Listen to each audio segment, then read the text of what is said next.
Menakjubkan dan menggemparkan pada hari ini di mana bekas peguam negara Tan Sri Tommy Thomas yang terbukti berniat jahat hanya untuk memalukan dan merosakkan reputasi UMNO dengan pendakwaan politik terpilih. Ketua Pemuda Datuk Dr. Ashraf Wazdi Dusuki berkata tindakan itu bagi mengembalikan reputasi dan maruah UMNO yang tercalar berikutan pendakwaan berkenaan. Dan baru-baru ini juga kita didengarkan kabar pada 5 Januari lalu, Mahkamah Tinggi Kuala Lumpur melepas dan membebaskan bekas pengurusi Felda Tan Sri Syahril Abdul Samad daripada pertuduhan gagal mengisytiharkan pendapatan Rp1 juta yang diterima daripada Datuk Seri Najib Razak.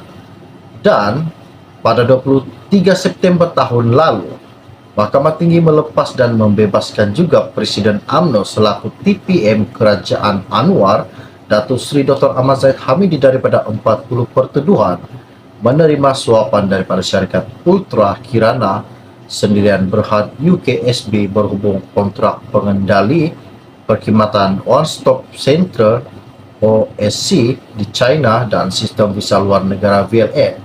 Isu ini sangat menakjubkan pada hari ini. Oke, baiklah, sebelum saya meneruskan isu yang tergempar yang terhangat pada hari ini, mohon kiranya yang baru saja melihat channel ini jangan lupa bantu saya, tolong tekan butang subscribe dan bantu juga tolong sharekan video ini agar semua tentang isu yang terkini perkembangan ini akan di-share konsisten dalam channel ini buat semua. Oke, baiklah.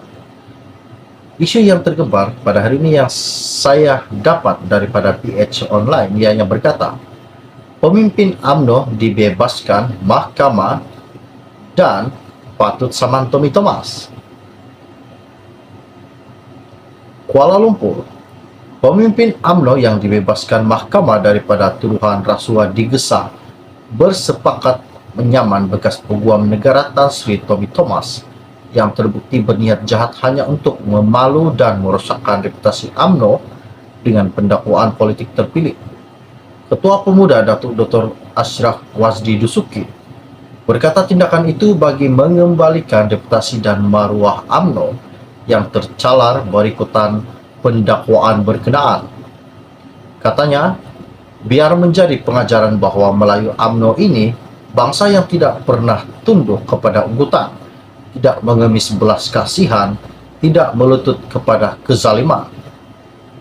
Dan seperti mana yang telah kita tahu juga pada 5 Januari lalu, Mahkamah Tinggi Kuala Lumpur melepaskan dan membebaskan bekas pengurus Felda Tan Sri Syahril Abdul Samad daripada pertuduhan gagal mengisytiharkan pendapatan Rp1 juta yang diterima daripada Datuk Seri Najib Razak kepada Lembaga Hasil Dalam Negeri LHDN.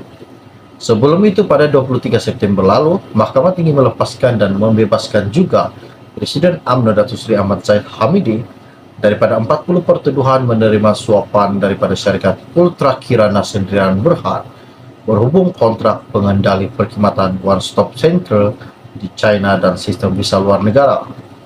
Dalam pada itu juga, Ashraf mendesak Suruhanjaya Pilihan Raya SPR segera mengambil tindakan terhadap semua petisi pilihan raya umum ke-15 PR15 yang dikemukakan mengenai salah laku sogokan wang, termasuk yang didedahkan menerusi video yang keluar di media sosial sebelum ini.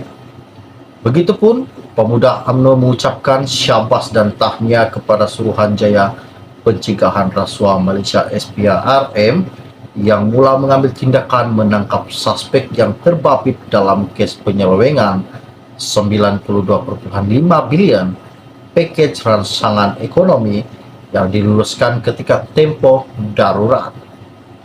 Katanya, kabarnya lebih ramai lagi yang akan ditahan dan diambil tindakan. Ini menggesahkan lagi kesaksian kita selama ini bahwa kemungkinan berbilion-bilion duit rakyat disakau melalui projek-projek rundingan terus yang diluluskan dalam tempo darurat Kerajaan Perikatan Nasional PN terdahulu. Barangkali mungkin sebab itu jugalah ada parti yang selama ini bersandiwara dengan mengutip duit shilling untuk memasang bendera kini boleh berkempen dengan berbelanja mewah sehingga ratusan ringgit dibayar kepada pengundi luar dahan mahasiswa. Barangkali mungkin sebab itu juga ada parti yang baru setahun jagung di tubuh tiba-tiba begitu mewah dalam berkempen sehingga memperbelanja jutaan ringgit bagi menyogok pengundi muda dan pengundi kali pertama katanya. Siapakah yang dimaksudkannya ini? Barangkali mungkin sebab itu juga ada parti yang baru setahun jagung di tubuh. Siapakah parti dan siapakah pengurusi parti yang dimaksudkan baru setahun jagung ditubuhkannya ini? Dan tiba-tiba pula begitu mewah dalam berkempen dan sehingga memperbelanjakan jutaan ringgit bagi menyogok pengundi muda dan pengundi kali pertama. Pasti banyak yang tertanya-tanya ini. Siapakah yang dimaksudkannya nih parti setahun jagung? Belum tumbuh sudah ada. Oke, baiklah. Oke, isu yang tergempar, yang terhangat, yang telah saya sampaikan sebentar tadi telah pun habis sampai di sini. Jadi, para sahabat yang baru saja melihat channel ini, jangan lupa bantu saya, tolong tekan butang subscribe dan sharekan video ini. Setakat itu saja info ringkas yang saya ingin kongsikan kepada Anda pada hari ini berkaitan dengan pemimpin UMNO dibebaskan mahkamah dan saman Tommy Thomas. Ini sangat menakjubkan. Oke, baiklah. Kita jumpa lagi. Salam jumpa dan salam kenal. Bye-bye. Menakjubkan dan menggemparkan pada hari ini di mana bekas peguam negara Tan Sri Tommy Thomas yang terbukti berniat jahat hanya untuk memalukan dan merosakkan reputasi UMNO dengan pendakwaan politik terpilih. Ketua Pemuda Datuk Dr. Ashraf Wazdi Dusuki berkata tindakan itu bagi mengembalikan reputasi dan marwah UMNO yang tercalar berikutan pendakwaan berkenaan. Dan baru-baru ini juga kita didengarkan kabar pada 5 Januari lalu, Mahkamah Tinggi Kuala Lumpur melepas dan membebaskan bekas pengurusi Felda Tan Sri Syahril Abdul Samad daripada pertuduhan gagal mengisytiharkan pendapatan Rm 1 juta yang diterima daripada Datuk Seri Najib Razak. Dan pada 23 September tahun lalu, Mahkamah Tinggi melepas dan membebaskan juga Presiden UMNO selaku TPM Kerajaan Anwar, Datuk Seri Dr. Ahmad Zahid Hamidi daripada 40 pertuduhan menerima suapan daripada syarikat Ultra Kirana